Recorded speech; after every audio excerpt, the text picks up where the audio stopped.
Hello, everyone. Welcome to Storytelling with John Lyons. Just to let you guys know, this is a recorded space. So if you're more comfortable leaving your cameras off, that is totally fine. Also, feel free to leave your cameras on and your audio on, and feel free to hop in and be part of the conversation. Also, just to let you know, take breaks if you need to during this hour. Since this is being recorded, we will be emailing you the link so you can revisit at any time. My name is Olivia. I'm going to be running the chat tonight. So if you have any questions or anything you'd like to share, please put it in the chat and I will be happy to speak with you. But otherwise, let's get started. This is John, our teaching artist for the evening, and he's going to take you away. Hello, thank you, Olivia. Thank you all for coming tonight. It's so lovely to see a lot of really lovely faces. Thank you also for the energy you all are bringing. I very much wanted to start a dance party with somebody up there, Doreen. Yes, thank you both for dancing while you were waiting. As Olivia said, my name is John. I use he, him pronouns, and I am a teaching artist at Snow City Arts. I've been a video and filmmaking teaching artist with them for about 100 years, it feels like, and I'm very, very happy to be with you tonight. A couple things before we get started. This is going to be a little bit different than art parties you may have come to before. How many people here have come to an art party? See a couple hands? Okay, excellent. When we have done art parties before, I have been the person behind the camera pushing all of the buttons, while another teaching artist has been where I am, making things, teaching you things, and just doing a really, really fantastic job. I'm not going to teach you how to do anything tonight. I'm not going to demonstrate anything that's super intricate or skill-based. Rather, tonight, we're going to spend some time storytelling and learning about outer space and making planets, and maybe at the end, making at least a rough cut or the beginnings of a movie together. So you don't need to know how to paint, you don't need to know how to sculpt, you don't need to know how to draw, none of those things. And as a matter of fact, you can start making stuff while I do my presentation. So before I start the presentation, you guys should have gotten an art kit in the mail. And if you didn't, that's okay, because you can use stuff around the house that you find. This is very, very basic and very, very DIY. So to go through what you have got in your kit, you got some model magic. Lauren, if you can show the overhead shot here. Excellent, thank you. And a quick shout out to Lauren Tony, who's our filling in for me behind the camera, pushing all of the buttons, making me look hopefully not terrible and sound hopefully not terrible. You guys have some model magic. There are 4 different colors, white, red, blue, and yellow.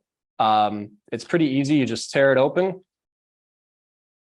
Like I said, pretty easy. Pretty easy indeed.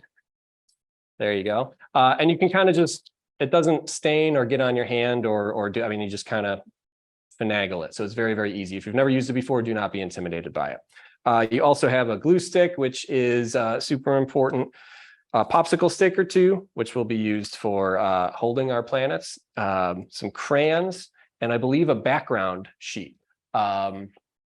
Thank you, that you can use to sort of create a background for your planetary neighborhood.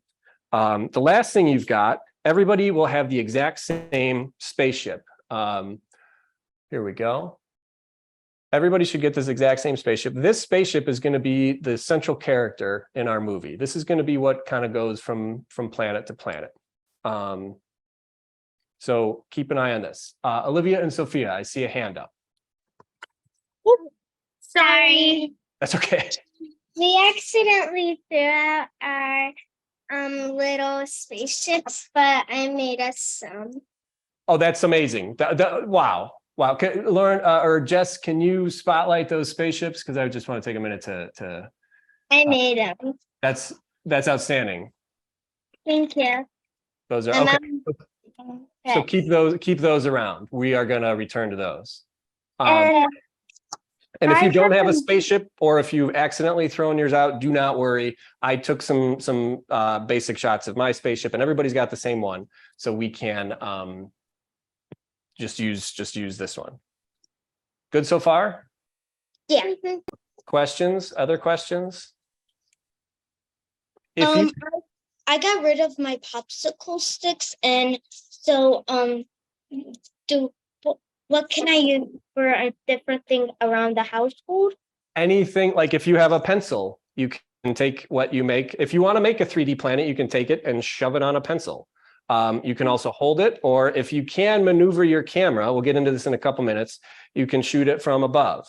But again, this is very, very low tech. Don't stress too much about how perfect your planet is. This is more about just like imagining a new world and telling us a little bit about it. Go ahead, sorry. I got a rock for my planet. That's excellent. A rock for your planet is super, super appropriate, and I can't wait to hear all about it. A rock works. An apple works. A little mini orange called a cutie. I like to eat those. Those can work. A tennis ball could work. A wiffle ball could work. A golf ball. A rock. Anything. And you also don't have to do it in 3 dimensions. You can just draw a planet on a piece of paper. It really is as simple as that. We have a whole kit of art. Awesome. Awesome. I'm glad you guys are. Thank you for helping us. Oh, sure. Thank you for coming so prepared. Okay. Any other questions? Okay. So before we get into a brief presentation, like I said, I encourage you to start making your own planet. And I'll give you some guiding questions in just a minute. But one other piece of housekeeping business. As Olivia mentioned, this is a recorded space. And I'm going to ask you in a little while if you're comfortable to hold up your planet that you made and tell us a little bit about it. We will be recording your voice. If we don't have a release for you, don't worry. We can take somebody on staff, whether that's me or Dan or Olivia or somebody else on Snow City, and we can dub our voice over yours. So if you send in a release, great. If you don't, great. We can still use your piece and it will be part of the final movie. And also, if we don't get to a finished movie tonight, do not worry. A movie takes a long time to make, and we only have an hour. So if we get to the beginnings of it, that will be a-okay. All righty. Cool. So I'm going to go into a little presentation and tell you a little bit about some planets and some stars and some constellations in our solar system, and maybe a little bit even beyond that, just to get your imaginations working. But like I said, feel free to start tearing into this stuff and making your planet as I go. Okay. Do we have a question before we begin? Danielle, do you have a question? Actually, it's Becca. But Becca. is it okay if I do 3D and the drawing, or are you only? Yes, absolutely. Absolutely. So you can use your 2D drawing as like a background, and I'm going to talk a little bit about some planets in our solar system and beyond, and maybe kind of get your imagination going. But if you have some ideas for like, here's some stuff in the neighborhood of my planet, and you want to put your planet sort of in front of it, by all means.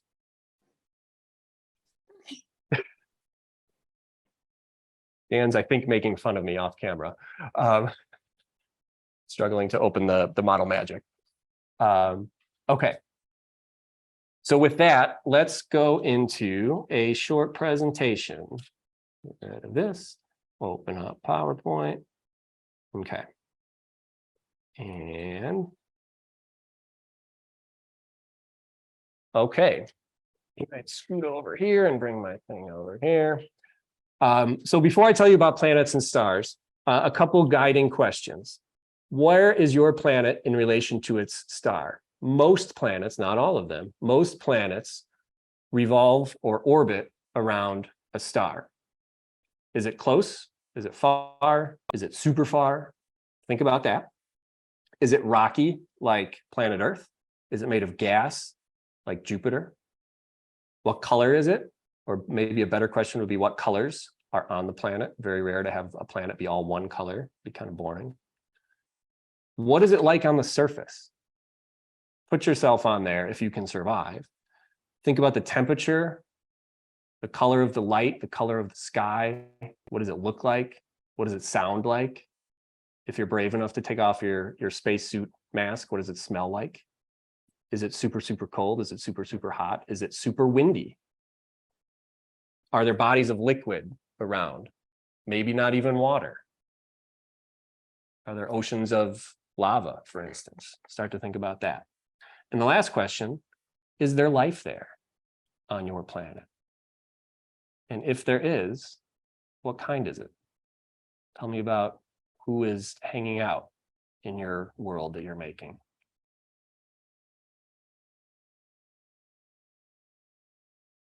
So while you start to think about that and start to make, I want to talk a little bit first about constellations. Does anybody know what a constellation is? Has anybody heard of a constellation?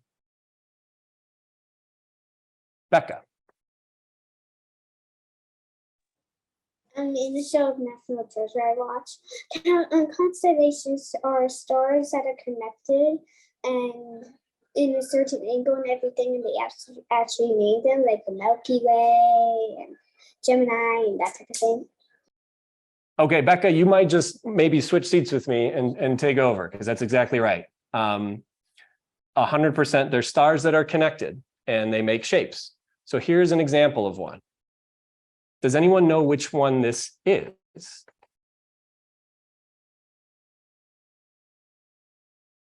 anybody seen this particular constellation before? Olivia and Sophia, one of you has a hand up, maybe? Sophia. Sophia. To me, it kind of looks like an old-fashioned phone. It does look exactly like an old-fashioned phone. That's right. That's right. And that is probably what I would think of if I was discovering this constellation for the very first time. Or a gas pump. Or a gas pump. That's an excellent guess. Any other guesses? Becca? Is it the Milky Way? It exists in the Milky Way. So the Milky Way is the galaxy that we live in. So the Milky Way is almost like our country. This constellation would be like a house or a condo building in our neighborhood. Any other guesses as to what this constellation might be? If I told you it was the Little Dipper, has anybody heard of the Little Dipper? Yes, I see some nodding heads. Now that I've told you it's the Little Dipper, has anyone seen it in the night sky, do you think? Maybe. Becca, a couple people. Okay, I have as well, but I've not seen it very much because I live and I work in the city of Chicago. And for those that aren't familiar, this is what it looks like. It's a beautiful city. Matter of fact, I'm more or less right beneath this drone right now in the River North neighborhood. And while it's a really beautiful city that I love, all of those beautiful buildings and all of those beautiful lights make it almost impossible to see any stars. So on a clear night, I might look up and see maybe 10 stars in the whole night sky, 20 if I'm super lucky. So I have rarely seen the Little Dipper, and certainly never in Chicago.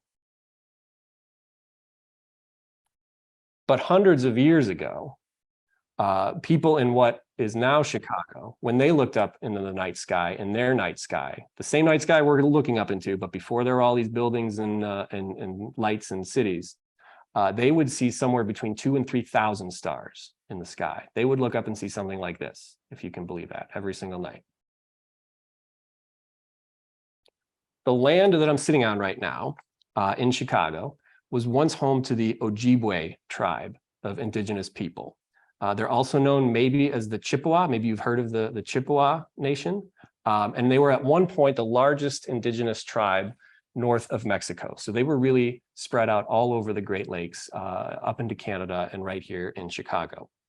When they looked up and they saw sights like this, when they saw skies like this, they created and passed down stories about what each constellation might be.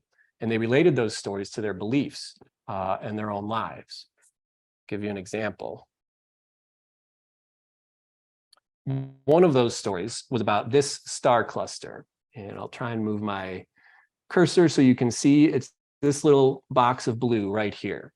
We know it today as Pleiades, and it's part of the constellation Taurus. So a star cluster is like a tiny little part of a bigger constellation. Here's a better, closer view of it. But when the Ojibwe people saw it, they had another name for it, and I may be mispronouncing this, but they called it Uganagizi, which roughly translates to hole in the sky. So when they looked up and they saw this on a nightly basis, they saw a window into the afterlife. They saw a window into heaven, a connection to their ancestors, and a connection really to the stars, which I think is pretty cool. Let's take another one. Now, this is not the same constellation we looked at a minute ago. If what we just saw was the Little Dipper, do we have any guesses as to what this one might be? Olivia? Or Sophia? I'm Sophia, she's Olivia. Okay. It kind of looks like the Big Dipper. 100% right. It is the Big Dipper. Big Dipper, yes. It's also known as Ursa Major. And for as long as there have been people, I would imagine people have been looking up at this constellation and creating all kinds of stories about it and imagining all kinds of things about it. It's one of the brightest, biggest, most well-known constellations in the Northern Hemisphere. If you put two dots under it, it looks like a giraffe. It looks like a what? A giraffe.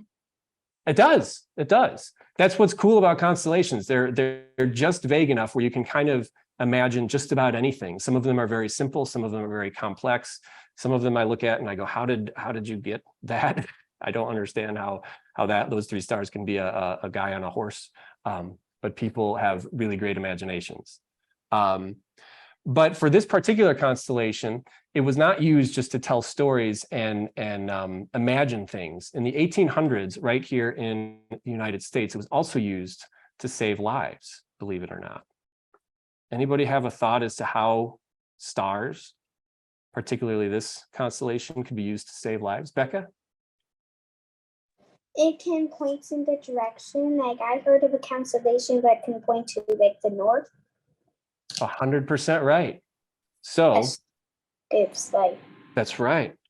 So this was used for the Underground Railroad, among other things. But the Underground Railroad was a network of people who had helped enslaved African Americans escape bondage in the South. And this is a rough map of it. Some of them you can see escaped into the South, into Mexico, into the Caribbean, but most of them went north into free states like Illinois and Indiana and Minnesota and up into Canada. That's where the vast majority of these people escaping enslavement went.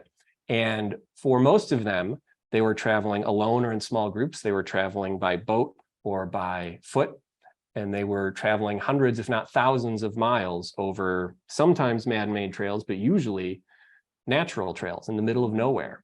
And not only that, they were oftentimes being chased by their former masters. And so when you think about this and understand that for most enslaved people, they were not allowed to learn how to read or to write. How are you going to guide them to the north? How are you going to guide them to freedom? You can't really give written instructions. You can't really expect a map like this to be understood.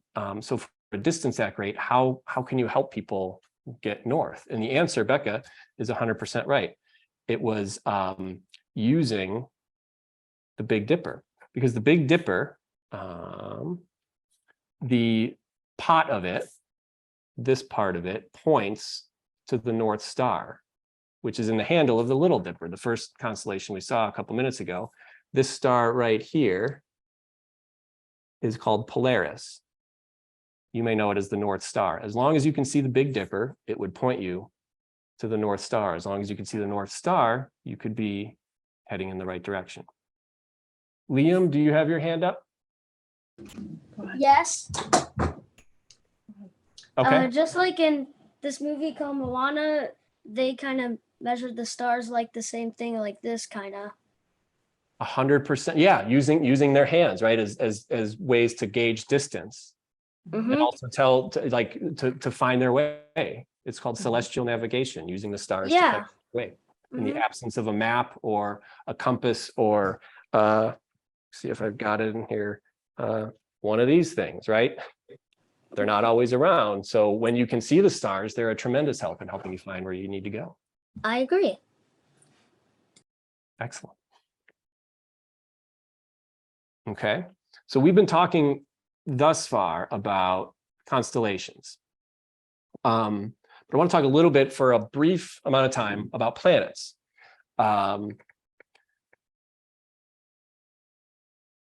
So our ancestors actually saw most of the planets that we see today. There's only been, I used to think that scientists in laboratories with fancy telescopes were the only ones that like found planets. But in reality, people, for as long as there have been people, have noticed that there are these really, really bright things in the sky that move differently than the rest of the stars. This is the planet Venus, taken on a rural camping trip.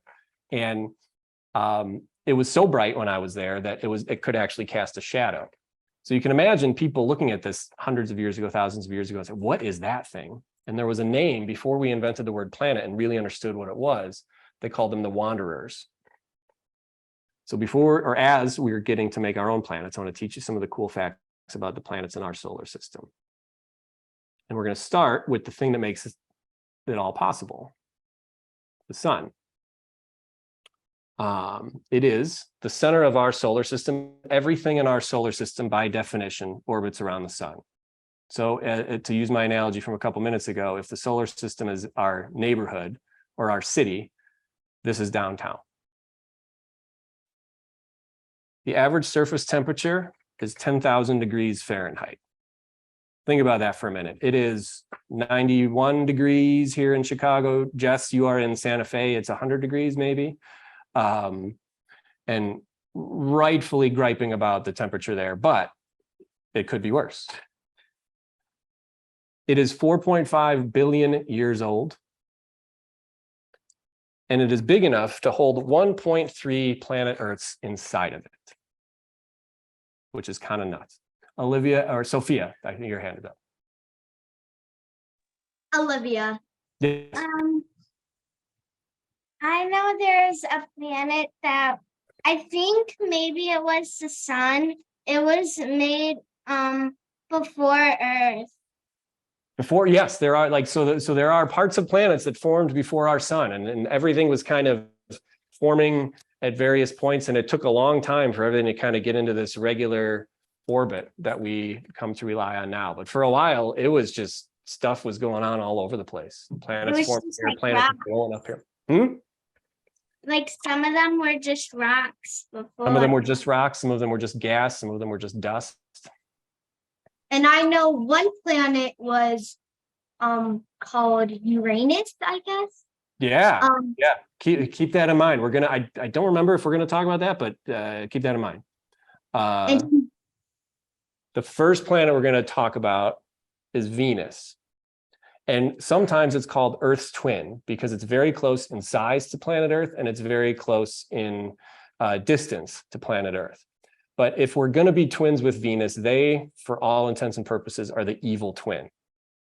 Venus is like not a nice place to be. The average temperature on Venus is 700 degrees Fahrenheit. If you were to stand on Venus right now, you would melt into a pile of goo pretty quickly. The average wind speed on Venus is 200 miles an hour. So that goo that you just melted into would get blown halfway across the planet a minute after you got melted. And if somehow you could stand on Venus for long enough to take off your imaginary space mask and take a deep breath, it would smell like rotten eggs. The clouds on Venus are made of sulfuric acid, and they're super, super thick. So it is like not a pleasant place to be. And this is my favorite fact about Venus. It rotates very slowly. Once every 243 days, it rotates like this. Very, very slow. We rotate once every day. That is what a day is. It orbits, though, very quickly. It goes all the way around the sun every 225 days. It takes us on Earth 365 days. So if you were on Venus, a day is longer than a year.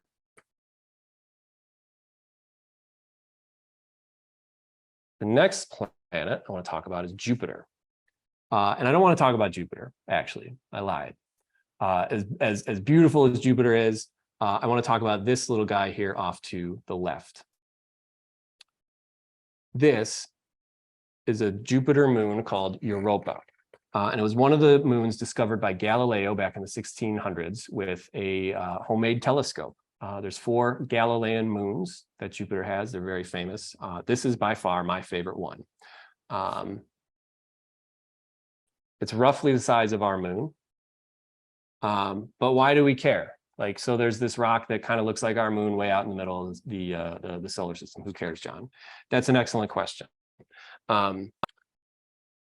It is covered in several miles of ice, right? The whole moon is covered in ice, but under that ice, scientists think, is a saltwater ocean. Here's a close-up of that surface of Europa. And the reason I like this place so much is because if life exists anywhere else in our solar system, besides planet Earth, besides us here, it is most likely going to be right under this ice on Europa. Something swimming around down there in a very cold, salty planet. I'm sorry, cold, salty moon. And this is an artist rendering of what the surface of Europa might look like.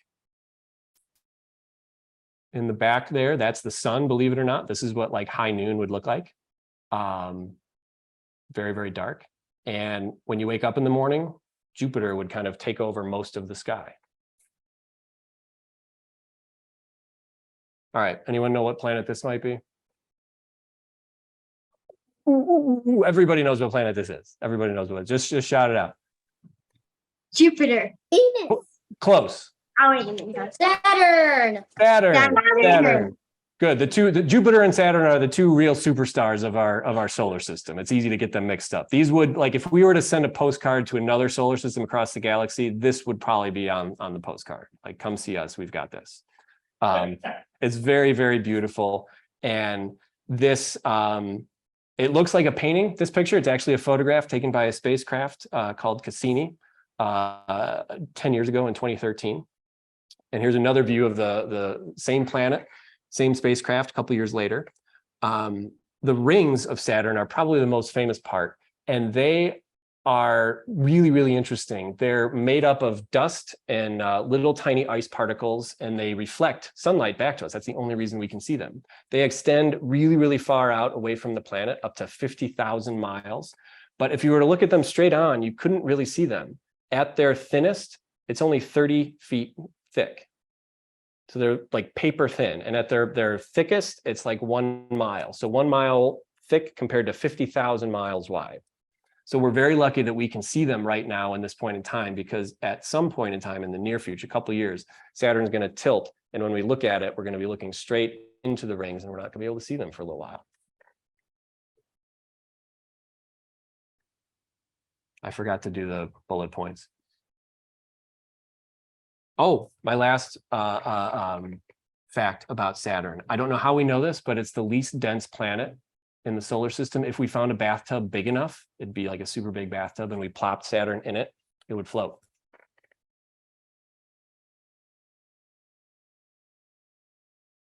Okay. I lied before. I told you we were going to talk about Uranus, and we're going to skip over Uranus. We're going to talk about Neptune. Nothing against Uranus. It's a fantastic planet. Also has rings. People don't know it has rings, but it has rings.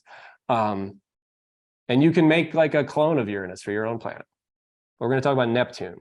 It is the farthest planet from the sun. Pluto has been demoted to a dwarf planet, but it is still close to my heart. The average temperature on Neptune is 330 degrees below zero, which is super cold. The average wind speed, take a look at this, 1,200 miles an hour. That is well above anything that's ever been recorded on planet Earth by, I think, 5 or 6 times. The sun is so far away that noon on Neptune would seem more or less like twilight or night. And this is my favorite fact about Neptune. Because of how the atmosphere is structured, and there's so much pressure in the atmosphere, we don't know this for certain, but it is entirely possible that on Neptune, there is an ocean or oceans of liquid diamond. I don't know how we know that. I don't know how scientists are able to conceive of such things, but that's real.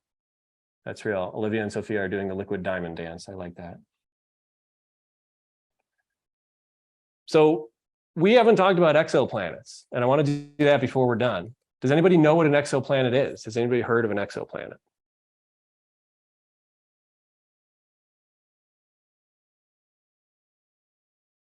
An exoplanet is a planet that we've discovered that does not live in our solar system. So somebody mentioned the Milky Way a couple minutes ago. In our Milky Way galaxy, there are hundreds of billions of stars, just like our sun. And around those stars are orbiting all kinds of planets, some of which we have seen with our very own eyes, not our own eyes, but our telescopes and our scientific equipment. And to date, we have discovered about 5,500 of these exoplanets. And they're weird. They're super weird. A couple examples of some exoplanets that we've discovered. I'll put a link in the chat in a minute. But a couple examples. We have found planets that are the color of dark magenta because it's still glowing from being formed. We found planets that have clouds made of glass. We have found planets that are hotter than our sun. We found planets that have oceans of lava. And I'm not making this last one up. You're going to think I'm making this last one up. We found a planet that has the density of a marshmallow. That's real. So I'm going to put a link to their page in the chat in a minute. But remember, there are billions of these stars out there, and around all of these stars are even more planets. So I'm bringing all of this up because A, space is pretty cool, but B, as you're making your planet, get as wild and as creative as you like, because space probably has you matched. No matter what you can come up with, no matter how wacky or different or wild your planet is, it probably exists somewhere in the universe, something like that. So get as creative as you like when you're making your planets. The last thing I want to talk to you about, and then I'm going to be done talking, is my favorite picture of outer space. It's not this one, but this is the thing that took it. This is called Voyager. And Voyager 1 and Voyager 2 were sister spacecrafts. They were launched in the late 1970s to explore our solar system. That's how we've learned a lot of the stuff I just shared with you about these different planets. When Voyager 1 was about 4 billion miles away from planet Earth, Carl Sagan was a scientist working on the mission, and he had an idea that a lot of the other scientists said was a waste of time, that was a waste of money, and was maybe even dangerous to the mission. So they really didn't want to do it, but somehow he talked them into it. His idea was to turn the spaceship around 4 billion miles away from planet Earth and take a picture of us. Not worry about this planet over here, this planet out in the distance, but what do we look like? What does Earth look like? In a lot of ways, it was the first selfie of us, of all of us. This is that picture. It's called the pale blue dot, and I hope you can see it. Bring my cursor here. This is planet Earth right here. That little dot taken from 4 billion miles away. And when Carl Sagan saw this, I'd like to share what his reaction was, because it's one of my favorite reflections on not just outer space, but on science and on people and on history and on really anything. So he looked at this picture and he said, look again at that dot. That's here, that's home, that's us. On it, everyone you love, everyone you know, everyone you ever heard of, every human being who ever was, lived out their lives. The aggregate of our joy and suffering, thousands of confident religions, ideologies, and economic doctrines, every hunter and forager, every hero and coward, every creator and destroyer of civilization, every king and peasant, every young couple in love, every mother and father, hopeful child, inventor and explorer, every teacher of morals, every corrupt politician, every superstar, every supreme leader, every saint and every sinner in the history of our species lived there, on a mote of dust suspended in a sunbeam. To me, It underscores our responsibility to deal more kindly with one another and to preserve and cherish the pale blue dot, the only home we've ever known.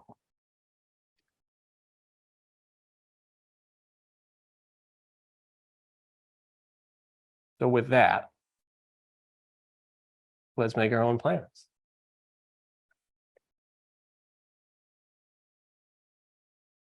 Jake says, I feel like I'm in science class. I, for one, think there's a strong link between science and art. One informs the other, and always has. One of my favorite quotes, apart from Carl Sagan, comes from Albert Einstein. Albert Einstein says, imagination is more important than knowledge. Think about that. One of the smartest people in the whole 20th century, one of the most knowledgeable people in the 20th century, says imagination is more important, because without that, you really got nothing. Okay, so let's spend a couple minutes making a planet. We've got some here, but I'm just going to be quiet. You all have heard me talk too much. If you have questions, if you want to share, let us know. But I'll give you a couple minutes, and then we will go around and I'll ask for volunteers who wants to share their planet. We will spotlight you on Zoom, and I'll record your screen, and then we'll start putting it into a video editing program here. And Liam, I think you were first up. You can also, maybe if somebody else is ready before, there's no rush. We got a little bit of time. Think about how you want the spaceship to enter. This will be the same spaceship. There we are. Same spaceship everybody uses. If you can, put it into the picture. If not, don't worry about it, because we've got it, shots of it. But how your spaceship might interact with the planet itself. And this could be what we see as you're telling us about the planet. I got a whole other spaceship here. Dan brought spaceship going that way. Cool. Thank you, Dan. Dan always looks out for me. Scale, little spaceship, big spaceship. Yeah. And I know this, you've got one spaceship and it's the one size, but filmmaking trick, if you want to play around with scale, you want it to be bigger, put it closer up to the camera. You want it to be there, it's not in focus, but it's a bigger spaceship. You want it to be smaller, you go way down here. Artemis is an excellent name. I just saw that in the chat. That's an excellent name. NASA, say what you will about them, they're very good at naming things. So I think you you can go work at NASA in the naming department, which I assume is a thing.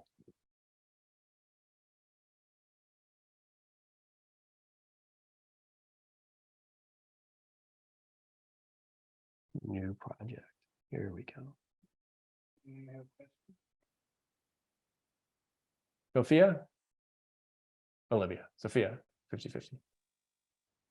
I'm pretty much done with. You're pretty much done? Okay. All right, so Olivia and Sophia, are you ready to record, to show us like a background and a planet? Sophia's not ready, but I am. I just Oh, want okay. to show you guys something. I made the rock, and it's like two planets in one. This is like, I forgot, but it's a blue planet. Okay. Oh, we'll hold on to that thought. We'll record you in just a second. Sophia, you're ready? Olivia. You're Olivia. I'm sorry. I keep getting you mixed up. Okay. It's okay. And So Lauren, if we could spotlight Olivia and Sophia's box. okay, so for my theme, I tried doing like a realistic one with the real planets, and I like tried to like make them stand out a little and draw some detail. And if you can see in the back, there is the moon, and then I have Pluto, Earth, Sun, and I put the Earth like behind the sun, because like you said, the Earth circles the sun. Amazing. And Amazing, I said. oh, thank you. And I think that's pretty much it. Awesome. Awesome. I'm going to stop recording. Thank you so much. Mhm. For that's fantastic. You made a whole solar system. Thank you. Okay. Anybody else ready? There's no, Jabari, ready anytime. Okay. Yeah. I don't know if you could see it, but it has 3 moons in the background, 2 suns, an asteroid belt.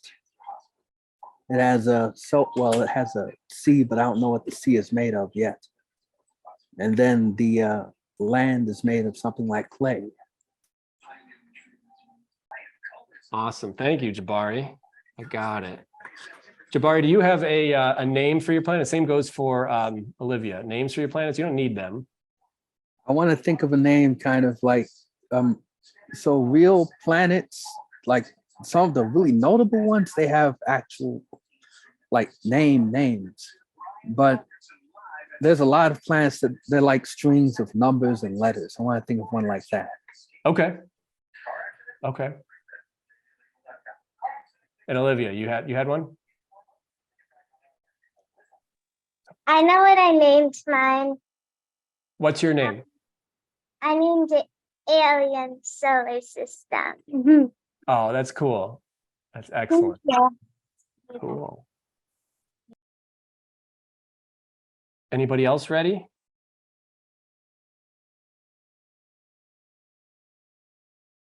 Not yet. Okay, take your time. I will put these into Premiere, our editing program, and start to play around with them. And not yet, Lauren, but in a minute. I made a planet, but I had to step away and I missed what I'm supposed to do with it. Oh, that's okay. It's very simple. You just kind of display it along with your background and tell us about the planet. It is as simple as that. If you've got another set of hands or the means to put the spaceship in there, by all means, BK2095. That's an excellent name, Jabari. If you want to put the spaceship in there, go ahead. Otherwise, we can add that in post-production. We can fix it in post, as we say in the movies. So if you are ready with your background and your planet to tell us a little bit about it, I'll record it on the screen. Yeah, I can go. All righty. All right, so I made 2 planets actually. I did not name them. Maybe the crowd can help me with some names. I made one that's swirly red, blue, and yellow. Kind of looks like a volleyball, I guess. Then I made another one that's kind of spiky.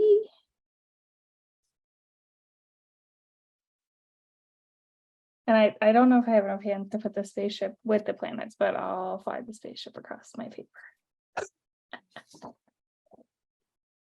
Excellent. I love those spikes. I've never seen a ring system like that with like little, it looks like pearls almost. That's very cool. Very cool. Okay. We've got about 7 minutes left. There's no rush. You can always send us stuff after, if it's a little video you take on your phone or a picture you take of your planet, and I can put it in after the fact. I'm ready. No, Dan, no. Okay, who is ready? I heard somebody besides Dan say they are ready. E. Excellent, Becca. Okay. Okay, the red one is named Artemis. The yellow and orange and red that one is named Vardamus. And the white one is named Everlasting Winter. And the blue and the white one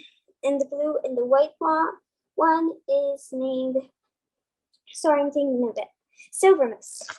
Awesome. Amazing. That's fantastic. That's fantastic. That's lovely. I want to go to all those worlds. Thank you. Thank you, Becca. Liam's got a hand up. I see Sophia's got a hand up, and Madeline, I think Madeline. Okay. Who would like to go next? Liam, I saw you volunteered first a while ago. Liam, let's go with you. Tell us a little bit about it. Okay, the background is about like all the planets behind my made up one, so it could be like sort of like in the background, so it could be made up and so people could also see it. And if you're wondering why the spaceship is flying past Saturn and Venus, I just made that so Mhm. there could be an extra one for the big spaceship right here. Oh, that's like a little shuttle that takes astronauts to and from. Yes, that's very smart. I was going to ask Mhm. about that, what that spaceship was. I was wondering about that. Yeah, Excellent. and I'm putting like my made up planet behind or right by Jupiter so it could be kind of in the middle. Cool. Do you have a name for your made up planet? Yes, I do actually. It's kind of hard to sound out, but I call it the like watery reddish because it's water and pink. Yeah. Fantastic. Pretty. Thank you. Thank you, Liam. Sophia, I see a hand up there.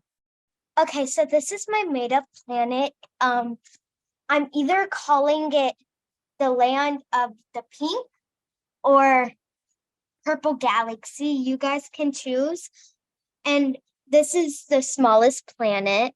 And you guys are probably wondering why it's going outward. It's Yeah. because it's leaving and going to Earth. In the background, we have the moon and we have the aliens, of course. Yeah, right. And my galaxy is called It's called and sorry. I kind of made like a twist, like a black hole, and it's called Moon. It's called the Moon of the Land. That's beautiful. I'm so happy you made a black hole. We didn't talk about black holes. How could we not talk about black holes? I'm very glad there's a black hole in this universe. We are at 7:30, but if anybody else wants to share, couple, I don't want to cut us off. Because there's some fantastic worlds I've been seeing here. All right, so there's my sun, which is kind of big. And then all the purple dots are planets super far away. And then this is my planet. I think that the yellow is like the water. It's water. It's not like some other liquid metal, but it's just like the reflection of the sun. And the purple is land. And my red is lava. I think we're wrapping up. I hate to say that. I hate because there's more worlds being made and they're all fantastic. And I want to go to each and every one of them. And I think we can, if you, like I said, email us or take a picture and send it in. So before Olivia comes over, Olivia, you can come on over, I think. And we have a couple things to wrap up. But before we do, I want to say thank you to each and every one of you. This was a lot of fun for me tonight. I hope it was for you. I hope you learned a little bit. I hope you were inspired a little bit. I hope this makes you want to look up every now and then, especially when you're out away from the bright city lights, because it really is an incredible sky and an incredible universe we're part of. So thank you. Becca, yours was fantastic. Yes, yours was good. Everybody's was so very good. I have a couple things before we hop off here. First of all, you guys did amazing. I had such a fun time hearing about all your planets and your universes. Thank you so much for sharing with me in the chat. It was very creative. If you'd like to share your artwork with us, you can do so at the website in the chat. I believe Jess is going to leave us a link. Also, after this event, a survey will be emailed out to you. We would love to hear your feedback about anything you liked, anything you didn't like. Because these events are for you guys. So just let us know what we can do to be better. Yes, Jess is also going to put the survey in the chat. So insert chat bubble here somewhere.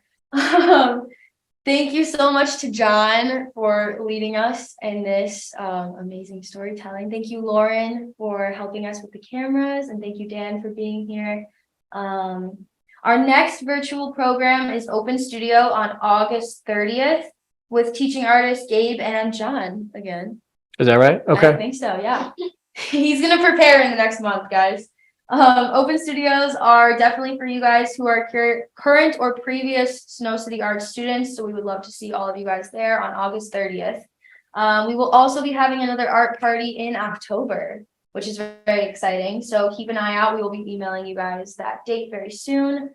And just thank you for joining us. Thanks for being here. Thanks, John. Thank you, Olivia, on your very first art party.